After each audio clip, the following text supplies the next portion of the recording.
السلام علیکم ورحمۃ اللہ وبرکاتہ۔ آئیے حضرت ہود علیہ السلام کے بارے میں کچھ سیکھتے ہیں۔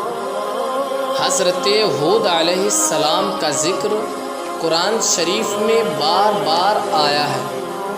سورہ اعراف، سورہ ہود اور سورہ حشر وغیرہ میں اس کی تفصیل موجود ہے۔ حضرت نوح علیہ السلام کی اولاد مدتوں تک دنیا میں بستی اور آہستہ آہستہ پھر خدا تعالیٰ کو بھول گئی۔ شیطان نے پھر ان کو بہکا کر بتوں کی پوجا پر لگا دیا۔ خداوند تعالیٰ اپنے بندوں پر بڑا رحم کرنے والا ہے۔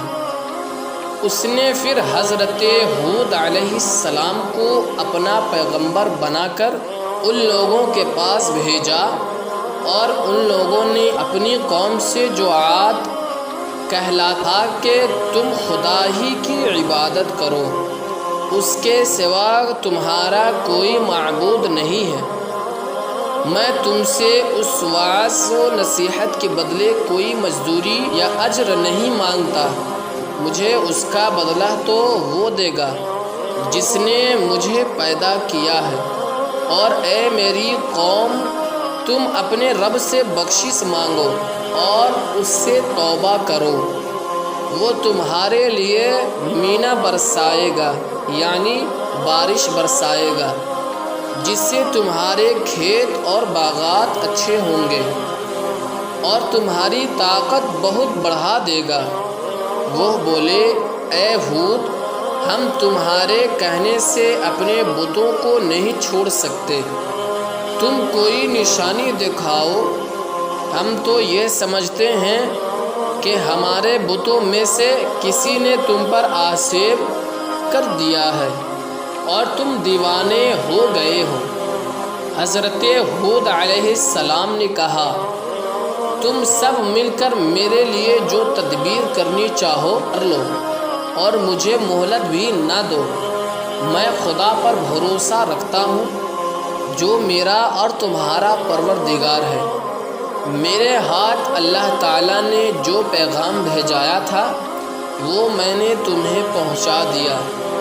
اگر تم میرا کہنا نہ مانو گے تو اللہ پاک تمہاری جگہ اور لوگوں کو بسا دے گا، اور تم خداوند تعالیٰ کا کچھ نقصان نہیں کر سکتے۔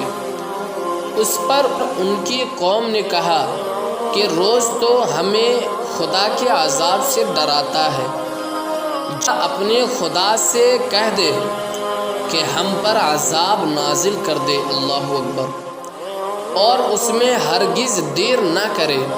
حضرت ہود علیہ السلام پر جو ایمان لائے تھے وہ غریب اور کمزور تھے، اور جو کافر تھے وہ مالدار اور سردار تھے۔ ان سب نے حضرت ہود علیہ السلام کا مذاق اڑایا۔ آسمان پر ایک بادل نمودار ہوا جسے دیکھ کر یہ سمجھے کہ بارش ہونے والی ہے، لیکن حضرت ہود علیہ السلام کو اللہ تعالیٰ نے بتا دیا تھا کہ یہ عذاب ہے۔ چنانچہ وہ ایماندار لوگوں کو لے کر بستی سے باہر چلے گئے۔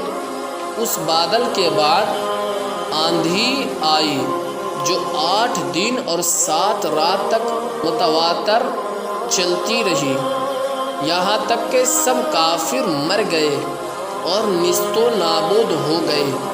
اور اس طرح ایک بار پھر اللہ تعالیٰ کی زمین کافروں اور مشرکوں سے خالی ہو گئی۔